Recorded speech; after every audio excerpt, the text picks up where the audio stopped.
So if you're a Fire TV stick owner, there are 3 hacks that's definitely worth checking out in 2024. So this video isn't going to be too long. We're going to jump right into it. If you're new to the channel, subscribe, smash the notification bell. Let's go.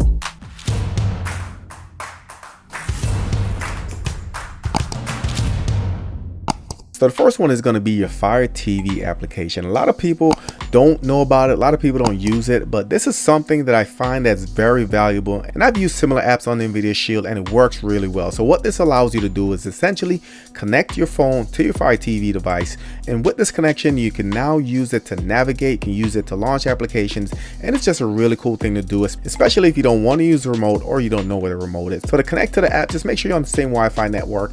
You should see your Fire devices pull right up. Keep in mind, if you have multiple networks inside of your home, just verify which network you're on, and once both devices are connected to the network, you should be able to select it and jump right in. So as you can see here, some nice big buttons I can use to move up and down, left and right. Also have the select button in the middle. I like the layout of this because there's no missing these buttons. They're humongous. So you do have some standard buttons there. If you look at the top, you have your settings. You also have your microphone.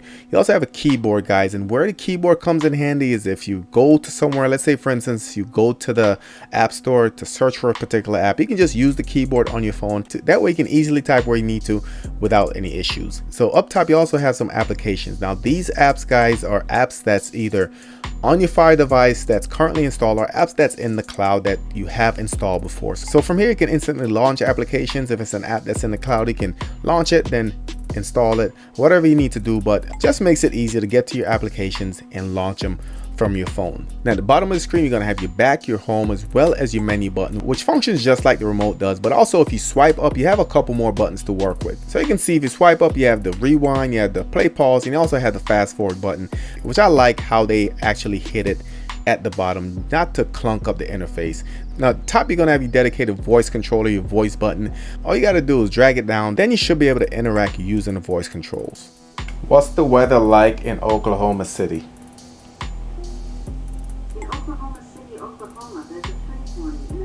So as you can see that works flawlessly. This is something definitely worth checking out. If you're new to the Fire TV stick, if you just purchased a new one, if you're a long-time user, it definitely comes in handy, especially when you're in a pinch. So the second hack, trick, tip, or whatever you want to call it, is the OTG adapter. And I know this is not new to a lot of people, but this has been something that's been clutch at keeping these Fire devices functional over the years. So if you guys are new, what an OTG adapter is, it basically plugs into your Fire stick via the micro USB port on your Fire stick.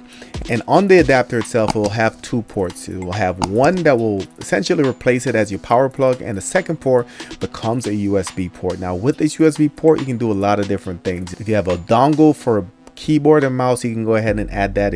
If you have an Ethernet to USB adapter, you can go ahead and plug that in, and that will give you wired connection, of course.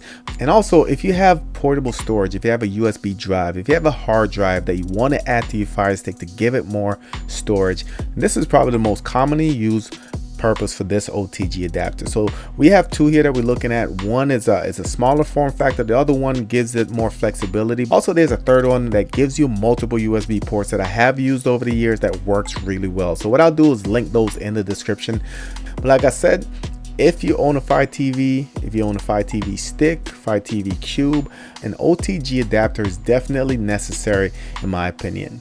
Now the last thing on the list is going to be the ability to actually connect your Fire stick to your laptop or your computer. Now for me, this comes in handy if you're on the go, if you only have your laptop and you don't necessarily have a screen where you can use your Fire stick to get to your content, to get to a familiar user interface. And this makes the Fire TV stick completely portable. So how this works is, guys, you will need this mini HDMI to USB adapter plugged directly into your laptop. It is plug and play, and it basically gives you the ability to turn your computer into a monitor. So the HDMI USB adapter comes with a USB extension, and depending if you need more room or not, but it gives it a flexible dongle essentially. So you can either plug it in directly, or you can go ahead and use the USB extension just to make the connection more flexible. So the USB end is going to plug into your computer. That leaves an HDMI input, and this is where you're going to plug in your Fire stick. But the cool thing about this is that you still do not need an external power source to power your Fire stick. All you need to do is use the micro USB to USB A, plug the other end into another USB port in your laptop. So essentially,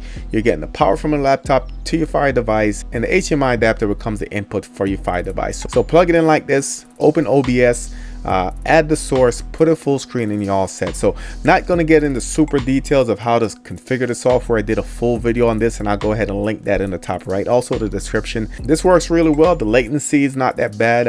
Audio passes through as well. And like I said, if you're on the go, maybe in an airport, a hotel, or somewhere that doesn't have that monitor readily available, this is a great hack in my opinion. So check the links for the OTG adapters as well as the HDMI adapter. I'll go ahead and leave those Amazon links in the description, and also leave links to videos that's showing you guys how to set all this stuff up. So drop your thoughts in the comments section below. Let me know what you guys think. Thank you for watching, and I'll catch you on the next one.